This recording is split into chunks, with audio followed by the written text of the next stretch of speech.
Assalamualaikum warahmatullahi wabarakatuh. Selamat pagi anak-anakku semuanya. Bagaimana kabar kalian hari ini? Baik-baik semua ya. Nah, anak-anak, hari ini kita akan belajar sejarah kebudayaan Islam. Hari ini kita belajar bab yang kedua, yaitu tentang kesepakatan antara Nabi Muhammad SAW dengan non-muslim yang berada di Madinah. Ya, dengan saya, guru pengajar kalian, Bu Iswatin. Nah, anak-anak, tahukah kalian apakah yang dimaksud dengan Piagam Madinah itu?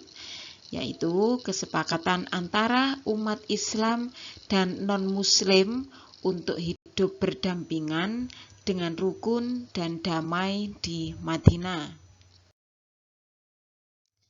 Di Madinah tidak hanya didiami oleh kaum muslimin Ansor dan Muhajirin, tetapi juga kaum Yahudi dan masyarakat Arab yang belum masuk Islam. Dalam masyarakat majmuk ini, Nabi mengajarkan saling menghormati, tidak saling menyakiti, dan tidak boleh memerangi agama lain selama mereka mau hidup berdampingan secara damai. Tetangga yang paling dekat dengan orang Muslim di Madinah adalah orang Yahudi. Sekalipun orang Yahudi memendam kebencian dan permusuhan kepada orang Muslim, namun mereka tidak berani menampakkannya. Kemudian Rasulullah menawarkan perjanjian yang intinya memberikan kebebasan menjalankan agama dan mengelola kekayaan, dan tidak boleh saling menyerang atau memusuhi. Nah, inilah yang disebut dengan Perjanjian Madinah. Isi Perjanjian Madinah yaitu 1. Semua kelompok yang menandatangani piagam merupakan suatu bangsa. 2. Masing-masing kelompok bebas menjalankan ajaran agamanya tanpa campur tangan kelompok lain. 3. Bila salah satu kelompok diserang musuh, maka kelompok lain wajib untuk membelanya. 4. Kewajiban penduduk Madinah, baik kaum muslimin dan non-muslimin ataupun bangsa Yahudi, harus saling membantu moral dan material. 5. Mereka harus saling menasehati, berbuat baik dan tidak boleh berbuat jahat. Dan yang keenam, Nabi Muhammad SAW adalah pemimpin seluruh penduduk Madinah dan dia menyelesaikan masalah yang timbul antar kelompok. Nah, tahukah kalian Perjanjian Hudaibiyah itu apa? Yaitu kesepakatan damai antara Rasulullah SAW dengan kaum kafir Quraisy Mekah yang terjadi pada tahun 6 Hijriah di desa Hudaibiyah. Dalam perjanjian ini yang menulis adalah beliau Ali bin Abi Thalib. Pada tahun ke-6 Hijriah, Rasulullah SAW bermaksud ke Mekah untuk melakukan ibadah haji ke Ka'bah beserta 1.400 orang kaum muslimin. Kedatangan Rasulullah dan para sahabatnya ini diketahui oleh kaum kafir Mekah. Mereka kemudian mengirim pasukan di bawah pimpinan Khalid bin Walid agar menghadang kaum muslimin di tengah jalan. Namun, pasukan tidak berhasil menemukan Rasulullah SAW dan sahabat-sahabatnya karena Rasulullah SAW menggunakan jalan lain menuju ke Mekah. Sebelum tiba di Mekah, Rasulullah berkemah di Hudaibiyah beberapa kilometer dari Mekah. Kemudian Rasulullah SAW mengutus Utsman bin Affan untuk menemui kaum kafir Quraisy di Mekah dan menyampaikan tujuan kedatangan Rasulullah ke Mekah untuk beribadah haji. Namun, sahabat Utsman lama tidak kembali. Tersiar kabar bahwa sahabat Utsman dibunuh kafir Quraisy. Rasulullah Shallallahu Alaihi Wasallam pun mengumpulkan sahabat di bawah pohon dan menanyakan kesediaan mereka untuk selalu setia bersama Rasulullah Shallallahu Alaihi Wasallam dan tidak akan meninggalkan beliau. Peristiwa ini disebut Bai'atur Ridwan, ya. Para sahabat bersumpah setia membela Rasulullah Shallallahu Alaihi Wasallam sampai titik darah penghabisan. Mendengar sumpah setia sahabat kepada Rasulullah Shallallahu Alaihi Wasallam, kaum kafir bergetar ketakutan. Mereka melepaskan sahabat Utsman dan mengutus Suhail bin Amr menemui Rasulullah untuk berdamai. Permintaan damai itu diterima Rasulullah yang diwujudkan dalam bentuk perjanjian tertulis. Pada awalnya, para sahabat menolak perjanjian tersebut karena kaum kafir Quraisy mencoret lafaz Bismillahirrahmanirrahim dan Muhammad Rasulullah. Lafaz di perjanjian tersebut diganti Bismika Allahumma dan Muhammad ibnu Abdillah. Namun Rasulullah Shallallahu Alaihi Wasallam menerima pergantian lafaz tersebut karena Rasulullah lebih cinta damai daripada peperangan.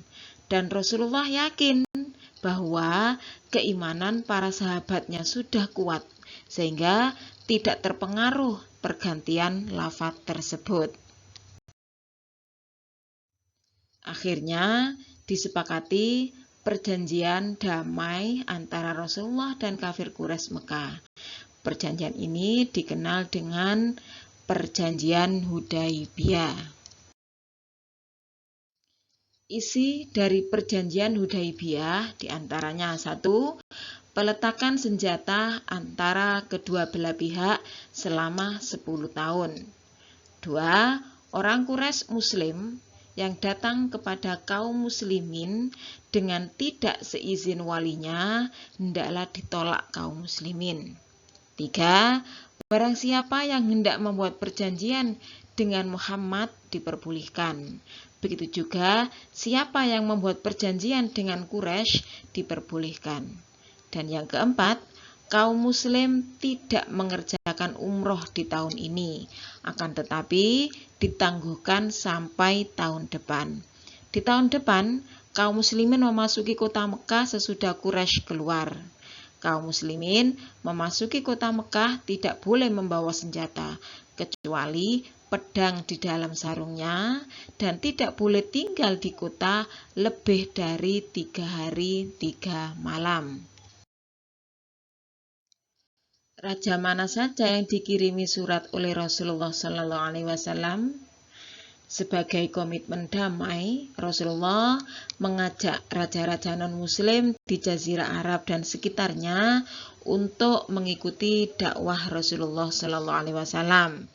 Raja-raja tersebut yang dikirimi surat yaitu Raja-Raja Ghassan, Kaisar Romawi atau Heraklius, Kaisar Persia, dan Gubernur Mesir atau Mukaukis.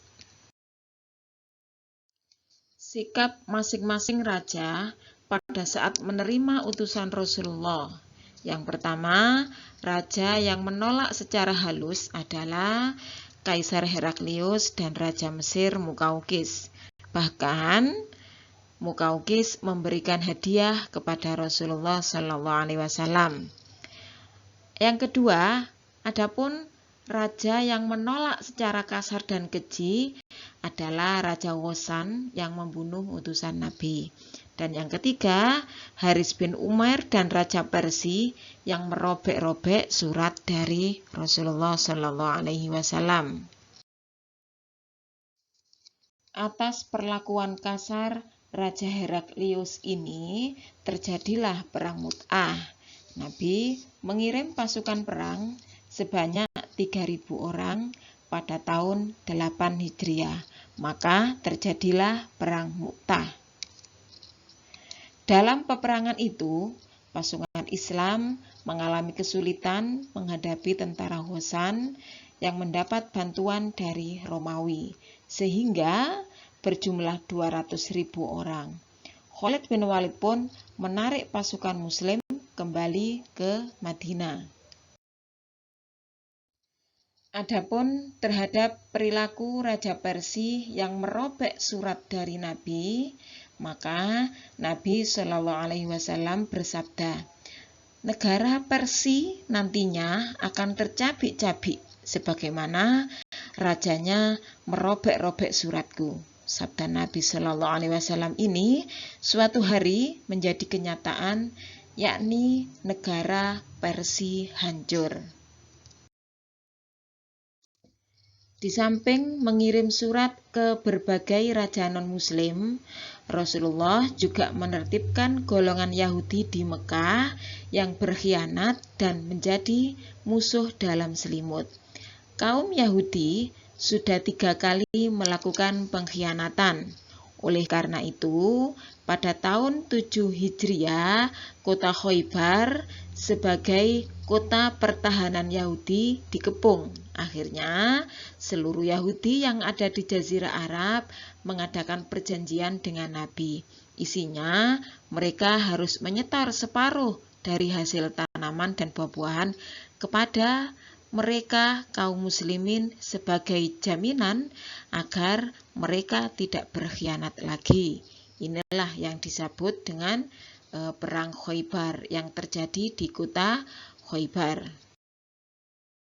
Peristiwa penting yang terjadi ketika beliau Rasulullah SAW di Madinah, yakni ada perang Badar, yaitu yang terjadi pada bulan Ramadan tahun 2 Hijriah atau bertepatan dengan tahun 624 Masehi. Perang ini terjadi di dekat sumur milik Badar. Tentara Islam berjumlah 314 orang, sementara tentara kafir berjumlah 1.000 orang yang dipimpin Abu Jahal. Peperangan ini dimenangkan oleh kaum muslimin. Abu Jahal tewas dalam perang ini.